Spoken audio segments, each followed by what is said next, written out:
Getiriyor.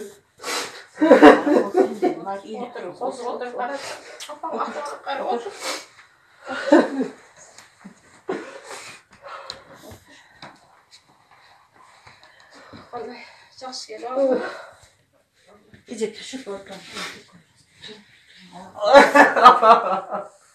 Ne kılında kaldı? Erkek. Dur gel basın үйге бардың бе жаңа тура келе жатасың айтасың ышытасың бастасың Dur gel basın da. Uyga bardın mı? İyi var. Kime gelin ya? Gözüm gelir mi ya? Ne yapmasın? Adam adam mı? Saattan beri ilay verdim ilay saattan beri ilay sonunda jet verdim boştan dastan men dastan ne qarasаң men ne qilib olasың дегенсіп мына көр ұқтың ба көрсін аналарға сабақ болсын жөнет ежесіне деп маған жөнетіп тұр дастан дава жақсы маған неме қылыпты жөнетіп тұр ошоны білбегенде дава білбей керек мұны бұға шейін ұрып жүрген екен Оға шейінен бұрып жүргенден қарамын ақуалын қаратшы. Аздарына светті онша неме білмейді екен мына. Қаратшы атаң қандай адам екенін неме дастан. Біз шындай жақсы өршелі атаң сыйлай келеменші. Шындай жақсы деп қарамын ақуалы қылған көрдің бе? Сүрет бағы видеоларын көрдің бе?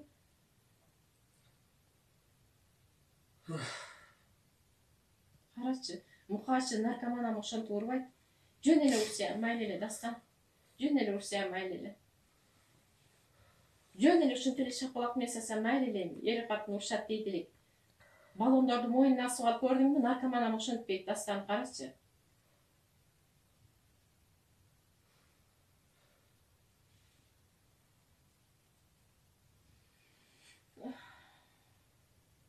Kaçan oldu? Ha, betlerin қарашы. Бәрі жоқ. Қолмен үшін жалы ұрды.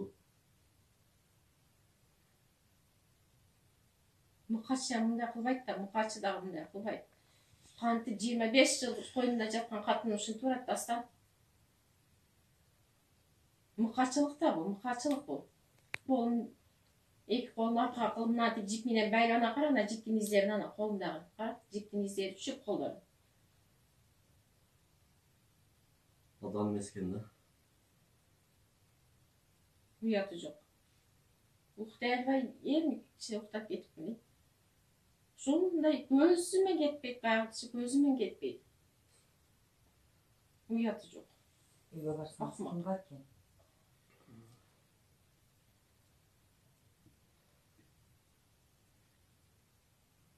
Атаң қандай кіші екенін көрдің бе? Білдің бе атаң қандай адам екенін? Ешкімді ойлап отыр әлі.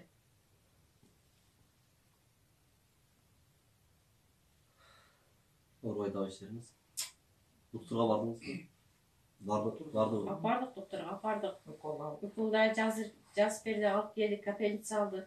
Капельница жазып берді. Сотрясение болыпты. Сотрясение болған деді.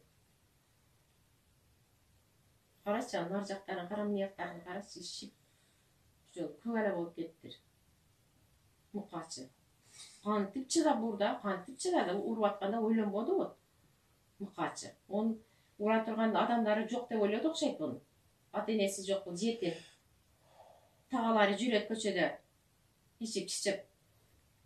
Деп тоғытқан емес та, тоғыт болғаны да бұл. Тоғыт болсам шыдағы маға жөнеткен ұнай, көре жеңі деп. Кешірім мен сөйлешкенмін, пойыз өкіш дедім, пойыз өкіш бір ашығы маңа бер дедім. Безілдеп, кетем деп безілдеділі менен қойеме бір күн, мен күн болу әлем, неме бір күн жатып қалсын деп мен алып қалдым эле саар менен жөнөтөбүз кой зөкүш дедим.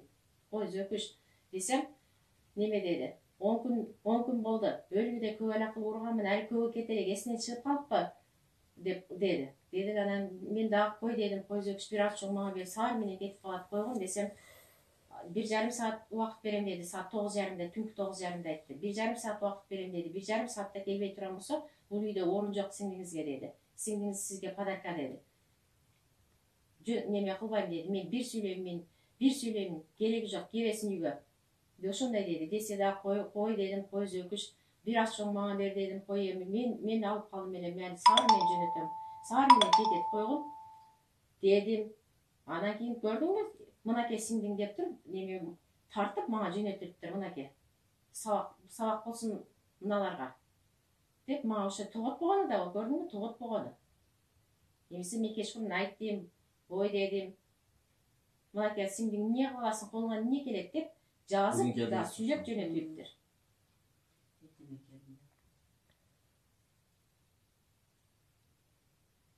Жатпайсыз ба саған? Унабай койдум да. Жатпай койду. Жатпай көрмейді үлгі оласам.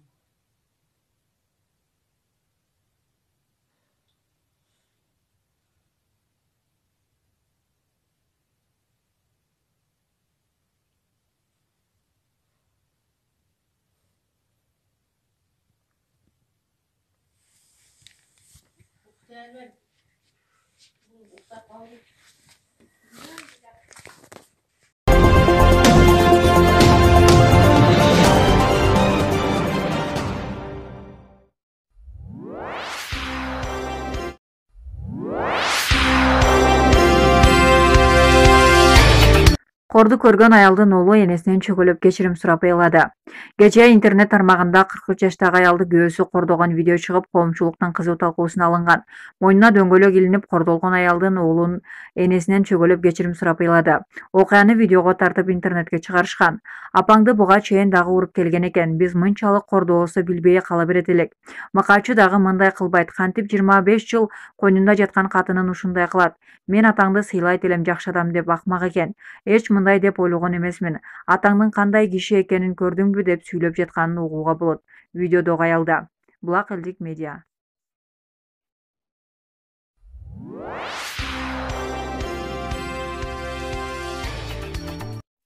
Москвадан Ошко 355 мекендеш келди. Арасында кош бойлуулар, ымыркайлар бар. Борттогу орундуктар чектелүү болгондуктан каттамга алгач төрөтү жакындап калган кош бойлуулар жана 2 жашка чейинки жаш баласы бар аялдар тандалып алынды. Москвадан Ош шаарына 355 кыргыз жаран алып келинди. Бул тууралуу республикалык штабтан кабарлашты. Билдирмеге ылайык мекендештер Кыргызстанга бүгүн 13 июнда Аэрофлот Россия аба жолдору авиакомпаниясынын Москва-Ош каттамы менен келишкен. Кыргызстанга келүүнү каалаган жарандардын саны көп болуп, борттогу орундуктар чектелүү болгондугуна байланыштуу каттамга алгач төрөтү жакындап калган кош бойлуулар жана 2 жашка чейинки жаш баласы бар аялдар тандалып алынган.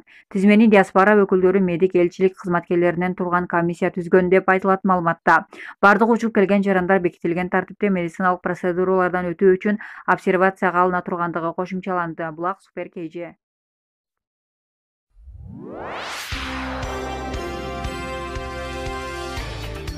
Бишкекте конок тоскон дагы 2 ресторан айыпка жыгылды.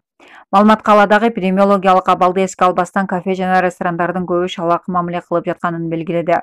Борбор кааладагы Салтанат жана Сары Желек ресторандарында карантиндик эрежени бузгандыгы үчүн айыпка жыгылды. Бул тууралуу Бишкек шаардык мэриясынын маалымат кызматы кабарлады. Ага ылайык тойканаларда карата эреже бузуулар кодексинин 293-беренесинин ыйгарым укуктуу органдардын талаптарын, чечимдерин аткарууда тартип бузуу негизинде протокол түзүлгөн. Мында жеке тараптарга 3 000, ал эми юридикалык жактарга 13 000 сом айып пул каралган. Маалыматка кааладагы эпидемиологиялык абалды эске албастан кафе жана ресторандардын көбү шалгакылык мамиле кылып жатканын айтылат. Ошону менен биргеликте көп элдин катышуусунда той аштарды өткөрүүдөн баш тарткан рестораторлор да бар экендиги белгиленди. Белгилей кетсек, буга чейин 11 июнда чектөө киргизилгениге карабастан Бишкектеги ресторанда Куран окутуу болгон. Айрым жымакалар ал жерге жогорку кеңештин депутаттары жана атка минерлер барганын жазып чыгышкан. Мындан улам ресторан администрациясы 3 000 сомдук айыпка жыгылган. Булак Спутник KG.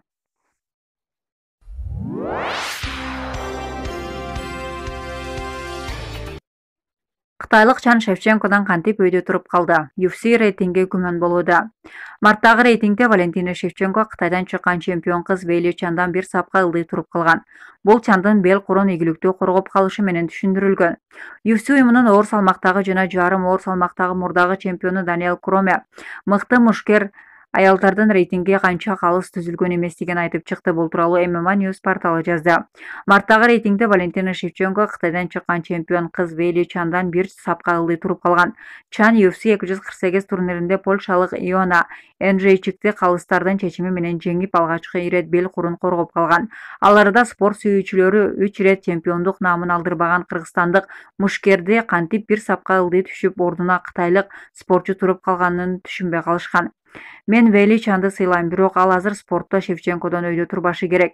Мушкер кыз рейтингдеги 2 номердин ээси деген Корме. Анын айтымында учурда Валентина мыктыларды аныктаган тизмеден Нюнестен кийин болушу шарт. Биринчиде Аманда Нюнес, экинчиден Шевченко, үчүнчүдө Чан туруп, андан кийин башка атлеттерге түшү керек. Бөтөнчү Аманда менен Валентинанын көрсөткүчү башка кыздардан абдан эле айырмаланып турат деген Корме. Буга чейинки Даниэл Корме бразилиялык Аманда Нюнести жеңил салмактагы чемпион Валентина Шевченко гана ута алышы мүмкүндүгүн айткан. Корме MMA спортунда легендарлуу адамдардын бири. Black Sputnik KG.